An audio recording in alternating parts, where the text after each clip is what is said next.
दोस्तों, सदी के महत्वपूर्ण कवियों की श्रृंखला में आज मैं आशीष त्रिपाठी जी के साथ हूँ। आशीष त्रिपाठी जी कवि हैं, आलोचक हैं, संपादक हैं। इनकी प्रकृति भीतरी और बाहरी दोनों ही कविता के तेवर और मिजाज की है।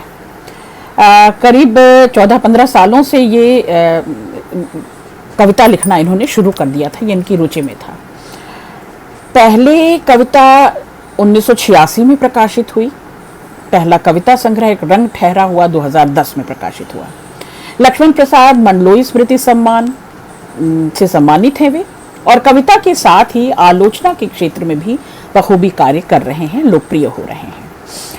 पुस्तक समकालीन हिंदी रंगमंच और रंगभाषा इनकी प्रकाशित है। स्पंदन सम्मान से ये सम्मानित हैं, और प्रोफेसर नामवर सिंह जी की 11 पुस्तकों का इन्होंने संपादन किया है, और ये विशेष विद्यार्थी जगत में शोधार्थियों में ख्यात रहा है। नामवर सिंह जी के साथ ही रामचंद्र शुक्ल रचनावली पर भी 8 खंडों का है ये इन्होंने संपादन किया। आशीष त्रिपाठी जी के आलोचक और अध्यापक ने उनकी स्वाभाविक वृत्ति से उन्हें इतना दूर कर दिया कि उनका कवि रूप बिला गया। आशीष कविताएं बहुत कम लिखते हैं, पर उनकी कविताएं बहुत गहरे संवेदन के साथ मन में उतरती जाती हैं, और केवल उतरती नहीं है, ठहर जाती हैं। यह अस्वाभाविक नहीं है कि उनके पहले संग्रह का नाम एक रंग ठहरा हुआ है। एक कवि की संपूर्ण कला इस बात में निहित होती है कि वह पाठक को एक ऐसी दृष्टि प्रदान करे जिससे वह समूची प्रकृति को नक्शे पर बने विश्व की भांति लघु आकार में छोटी अनुकृति के रूप में देख सके। वह एक ऐसे संवेदनशील और गर्माहट देने वाले, चाहे वो रिश्तों की गर्माहट हो, चाहे वो रचनात्मकता की गर्माहट हो, वो पाठकों के बीच हर उस सांस का उजास भर देते हैं जिसे जिया जा सके, अनुभव जगत में भी और संवेदन जगत में भी, और निश्चित तौर पर स्मृतियों में भी। ये तीनों ही टूल्स, मैं हमेशा से कहा करती हूँ शोधार्थियों कि ये तीनों ही टूल्स कविता के लिए बेहद ज़रूरी होते हैं, और आशीष त्रिपाठी जी के पास ये तीनों टूल्स हैं।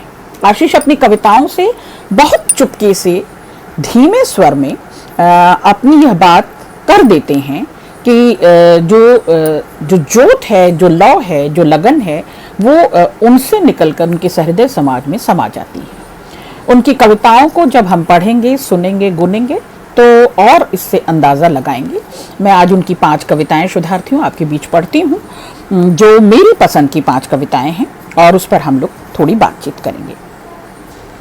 साथियों, पहली कविता है पिता की इच्छाएं। पिता जीते हैं इच्छाओं में। पिता की इच्छाएं उन चिड़ैयों का झुंड जो आता है आंगन में रोज पिता के बिखराए दाने चुगने।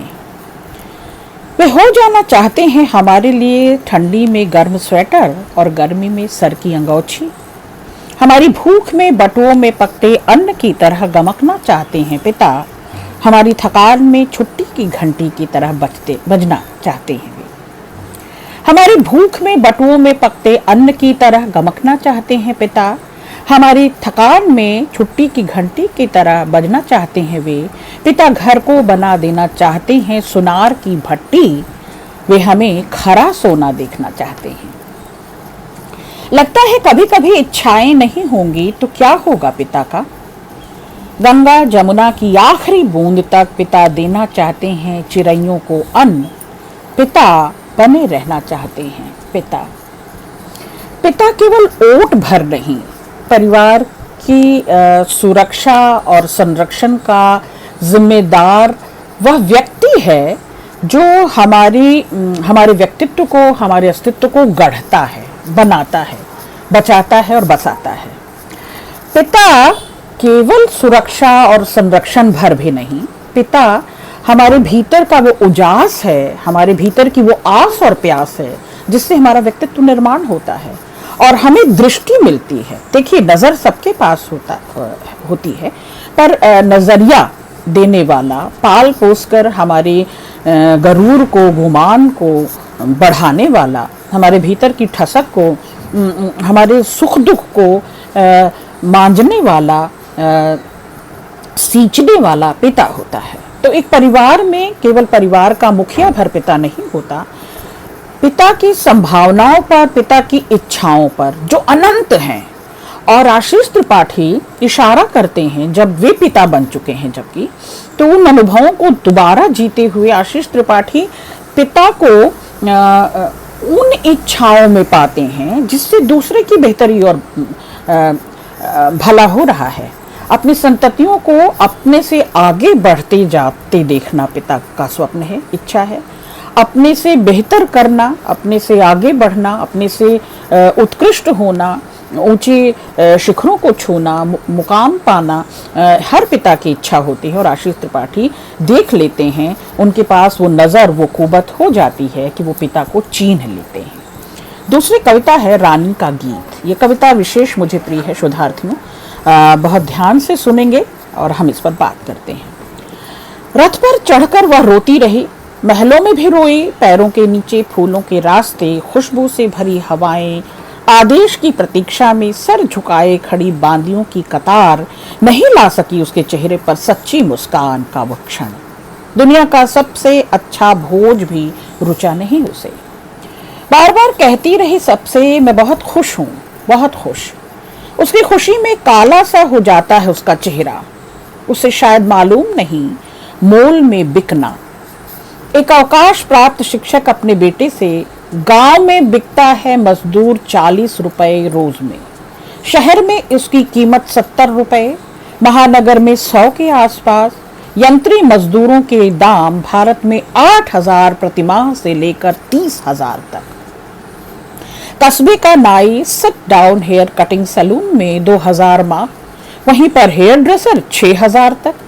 भोपाल में 10,000 के आसपास आराम से कंप्यूटर कर्मी की कीमत रीवा में 4,000 प्रतिमाह। बंगलौर में रुपए 24,000, न्यूयॉर्क में 8 से 10 लाख। जो मोल से बिके वही है आज मोल, जो मोल से बिके वही है आज मोल में। जब बिकना ही है उनके हाथों, जब बिकना ही है उनके हाथों, तो बेहतर से बेहतर बिकना। देखो, कोई कह न सके कि इसमें तो लक्षण ही नहीं बिकने के, और उसकी तमीज नहीं आएगी यूं ही। खूब तैयार करो शोषण चक्र में सबसे अच्छे दामों बिकने की। जब तय ही है तो मोल में बिकना और मोल में रहना, कोशिश करना कि बिक सको न्यूयॉर्क, लंदन, वॉशिंगटन में। कम से कम हैदराबाद, बंगलौर या मुंबई में बिकना। और जब कुढ़न हो अपने मोल से, अपने बाप के बारे में सोचना जो बिका नहीं जीवन भर। जब कुढ़न हो अपने मोल से, अपने बाप के बारे में सोचना जो बिका नहीं जीवन भर, और अंत में जीवन के तुमसे कहता रहा मोल से बिकना। जो बिका नहीं जीवन भर, जो किसी भी दाम पर साम दाम दंड भेद से झुका नहीं, जो बिका नहीं।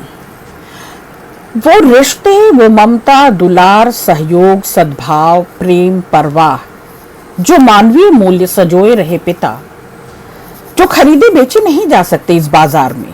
और इस शर्मनाक दौर में सब कुछ बिकाई है। इस आयोजन के दौर में सब कुछ बिकाऊ है, और बिकता हुआ आदमी अपना मोल खुद लगाता है, अपना परिष्कार निखार करता रहता है ऊंचे से ऊंचे दाम में बिकने के लिए। जब बिकने पर सब उतारू हैं, सब तैयार हैं, ऐसे में पिता की दी हुई वो सीख कि भूले से भी टके में न बिकना, भूले से भी अपने को कमतर कर मत आंकना, भूले से भी किसी के आगे नमना झुकना नहीं, कमजोर मत पड़ना। लेकिन वो सिखाता है जो कभी नहीं झुका, कभी नहीं किसी के आगे नमा, और मैंने उस अंदाज से नहीं नमा झुका, और किसी के आगे गिड़गिड़ाया नहीं। उसने पूरा एक अनुभव संसार देखा है, उसके पास स्मृतियों का संग्रहालय है, और अनुभव और स्मृतियों से वह हमारे संवेदन में नए भाव भर देता है, हमें नए ढंग से अपने जीवन के लक्ष्य दिखा देता है, और कहता है कि बिकना है तो मोल अपना ऊंचे दाम रखना, ऊंचे काम करना, प्रख्यात होना, सुविख्यात होना, प्रतिष्ठित होना, पावर, पद, प्रतिष्ठा, रुतबा, रसूख पाना, वो पिता जो जीवन भर उस अभाव को के भाव को, वो टीस को, उस पीड़ा को, उस एलियनेशन को, आइसोलेशन को बर्दाश्त करता रहा, और जिसने अपने अनुभव संसार में ये जाना कि व्यक्ति ये जो खरीदे बेचे नहीं जा सकते, जो बेमोल हैं, जो अनमोल हैं, उसका कोई मोल नहीं लगाता, उसे कोई भाव नहीं देता। तो पिता अपने अनुभव से ये सीखते हैं, समझते हैं और सिखाते हैं निश्चित तौर पर। अगली कविता है जो छूट गया। बहुत गहरे कुएं से इस दिल में वह छुपा रहता है अंधेरे में, जल की परतों में सबसे नीचे स्मृति जलसा। आशीष त्रिपाठी भी स्मृति को, सुधियों को, अनुभव को, संवेदन को कविता में पिरोते हैं। एक अधबनी तस्वीर सा वह कसकता है, रोशनी की दो फांकों के बीच फैले अंधियारे सा वह जगमगाता है, बिन बरसे लौट आए बादल सा वह बरसने को मचलता है। अनुष्ठान के लिए आए दियों सा वह प्रतीक्षा में जिंदगी भर जलने की राह तकता है, मेले में बिछड़ गए बच्चे सा वह रोते रोते सबकी ओर उम्मीद से देखता है। गुरसी में राख के ढेर में दबी आग सा वह सुलगता है, और भीतर ही भीतर दो गाने की खो गई आवाज को ढूंढता सा वह आवाजों की बियाबान में खो जाता है। किसी फकीर सा वह नए परिंदों के खुलते पंखों को उड़ने की दुआ देता है और कहता है आमीन आमीन। आशीष त्रिपाठी अपने संवेदन के संसार में, अपने भाव संसार में, अपने रचनात्मक संसार में उसे स्थान दे रहे हैं जो अपने आप को खोजता हुआ, अपने आप से कहीं लुप्त प्राय, अपने आप से कहीं छूटा छिटका हुआ निरंतर शोधरत है। और इस भीड़ भाड़ में, इस साध समाज में वह अपनी खोज जारी रखता है। या और कोई नहीं, आशीष त्रिपाठी खुद हो सकते हैं, कवि का दूसरा मन हो सकता है, जो भीतर उसकी प्रकृति है और जो बाहर प्रकृति है। उन दोनों में साम्य बनाने के लिए कितनी चीज़ों को आशीष त्रिपाठी क्रम से एक विवरण देते हुए चलते हैं।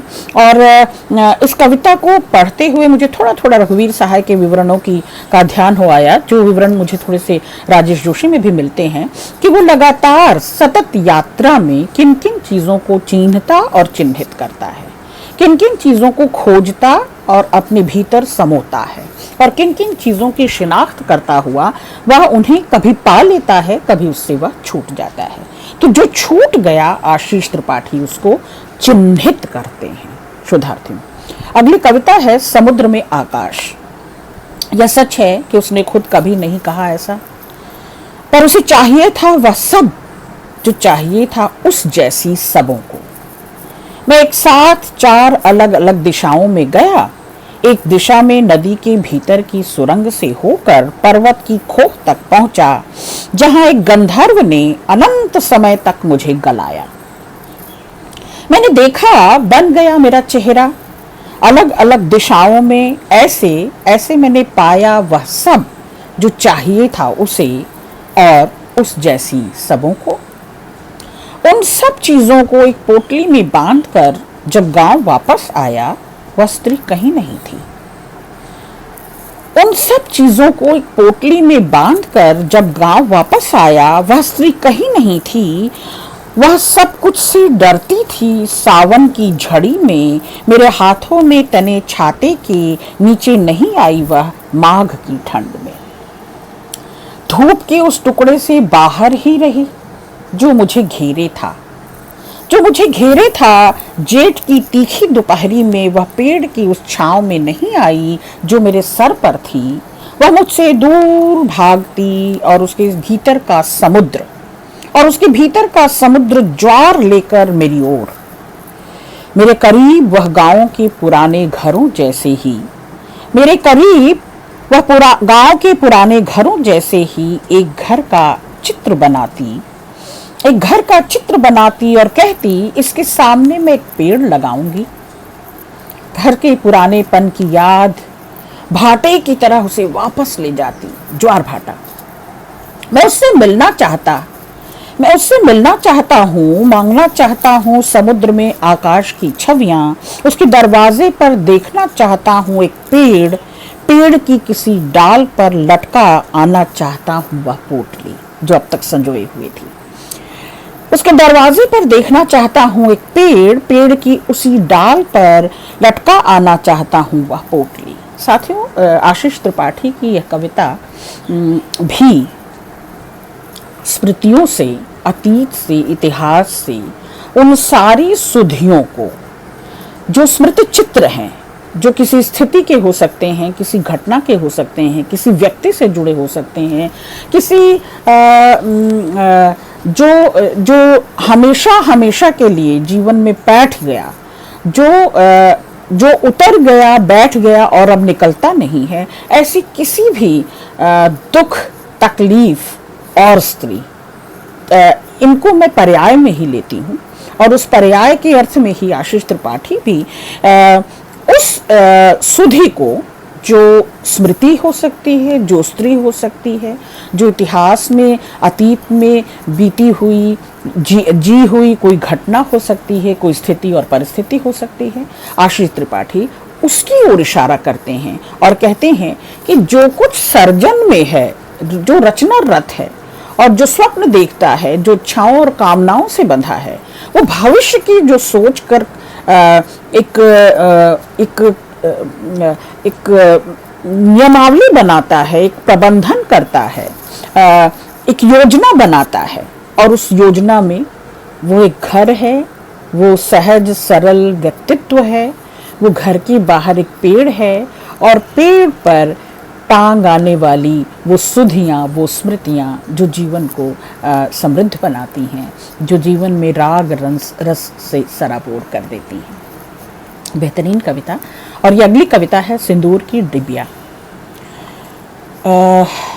यूं थे आसमान में रंग जैसे बिखरे हों अनार के दाने और छिलके बेतरतीब, रोशनी के टुकड़ों से खेलते बेला के फूल, बादलों में समुंदर के पानी की खेल की छवियां।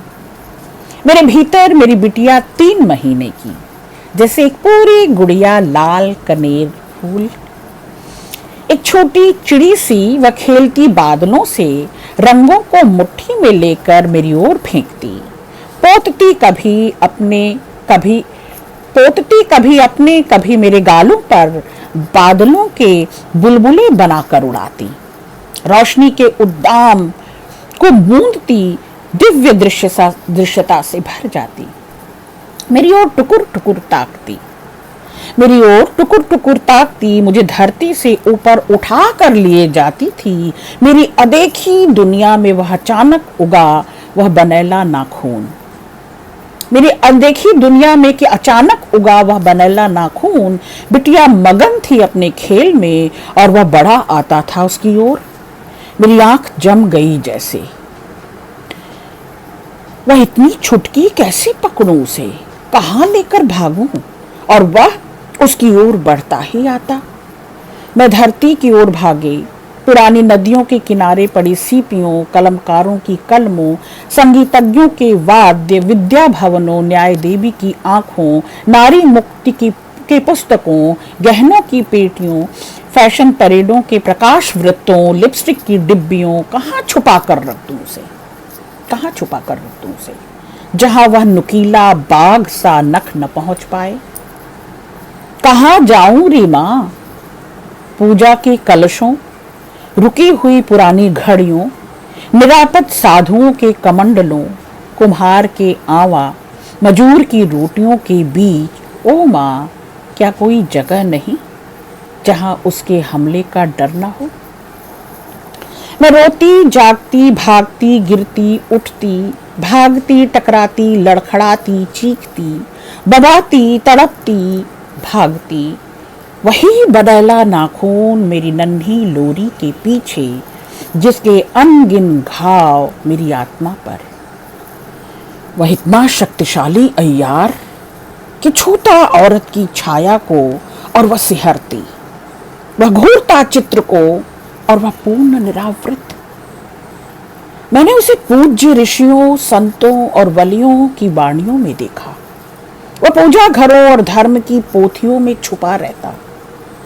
कई दफा पुरुष की देह से ऐसे संयुक्त कि एक को देखो तो दूसरा दिखे। स्त्री की चुप्पी से जिसका तेज बढ़ता है, काली बिच्छू के डंक सा वही पीछा करता मेरी पाखी, मेरी उड़ान का। और कहाँ मैं ले जाऊं, वहां कहाँ रख दूं उसे, जहां पहुंचने का कोई रास्ता ना मिले बनैले नाखून को। देश शव सा डूबता उतराता था अनंत की नदी में। देश शव सा डूबता उतराता था अनंत की नदी में। काल अर्थी की खपच्चियों सा बिखरा जाता था। अंधेरा फैलता ही जाता था, अंधेरा फैलता ही जाता था। भय सा, कितना असमंजस, कितनी दुविधा चारों ओर, और मैं उसे लेकर भागती ही जाती थी अनंत में। दृश्य एक दूसरे को काटते, परत दर परत बनाते मेरी आंखों में कौंध रहे थे। इतनी गति, इतना वेग, ओह इसमें तो खत्म हो जाएगा जीवन। इतनी गति, इतना वेग, ओह इसमें तो खत्म हो जाएगा जीवन। अचानक ठहर सा गया सब कुछ। आंख में तैरा सहसा धरती पर हरे पत्तों से ढका एक मंडप, और थिर हो गया दृश्य। मंडप के नीचे दिखी सिंदूर की डिबिया, स्त्रियों के मंगल गान के बीच उसी में छिपा कर बिटिया को निकलना ही चाहती थी कि दमक उठा दादी का चेहरा। दादी के चेहरे के भीतर, दादी के चेहरे के भीतर से उभरा नानी का मुख, और फिर बुआओं, मामियों, चाचियों, भाभियों, नंदों और सहेलियों के चेहरे उभरते परत दर परत। गड्ढमड्ढ हो गए सभी चेहरे। अंत में उभरा माँ का चेहरा। अंत में उभरा माँ का चेहरा। स्थिर होकर इस चेहरे को इस मुद्रा में देखा था मैंने बचपन में, घर के अंधेरों में, जहां रोती थी माँ बेआवाज। चेहरे के साथ रोती थी माँ, माँ की पूरी देह। अभी दुख की गहरी नदी बहती है चेहरे पर, पराजय और कैद के अनंत रंग। अभी दुख की गहरी नदी बहती है चेहरे पर, पराजय और कैद के अनंत रंग उभरते और बिलाते जाते हैं नदी में। मेरी आंखों में ठहर गया माँ का चेहरा। करीब आता जाता है मेरी ओर, सहसा मुख पर लगी सिंदूर रेखा से झांकता है हंसता हुआ बनैला नाखून। माँ के चेहरे की सिंदूर रेखा चमकती है बिजली सी। ओह कितना शांत और निर्विकार है अब माँ का चेहरा, और कितना भयानक यह बनैला नाखून। सहसा सिंदूर का पहाड़ होली के गुलाल सा झरता है मेरी आंखों में। और दूर करो, हटाओ इस सिंदूरी झरने को, अंधी हुई जाती हैं आंखें। बंद करने दो आंखें, गिरने दो पलकों का पर्दा, बहने दो इसमें आंसुओं की धारा। रोती जाती हूँ, साफ करती हूँ आंख का सिंदूर, दिखाई दे कुछ। रोती जाती हूँ, साफ करती हूँ आंख का सिंदूर, दिखाई दे कुछ। रोटी लौटती हूँ सिंदूर की डिबिया की ओर, लेकर भागती हूँ अपनी सपन प्रिया को। भागती ही जाती हूँ अनंत में। अनंत में झरते हैं पर्दे, घूंघट और बुर्के, चूड़ियां और बिंदिया, पाजेब और कनफूल, लिपस्टिक और आईलाइनर, मंगलसूत्र और बिछिया। झरता जाता है सिंदूर। देखती हूँ बन गया कचरे का पहाड़ सा, हिमालय से भी बड़ा। इस कचरे पर पांव रखती, इस कचरे पर पांव रखती चली जाती है अनंत की ओर बिटिया मेरी। इस कचरे पर पांव रखती चली जाती है अनंत की ओर बिटिया मेरी। उसकी आंखें पृथ्वी सी दीख पड़ती हैं अभी, जैसे पृथ्वी ही हुई जाती है वह। अपनी ही धुरी पर अपनी ही गति से चलती चली जाती है अनंत में, चलती चली जाती है अनंत में।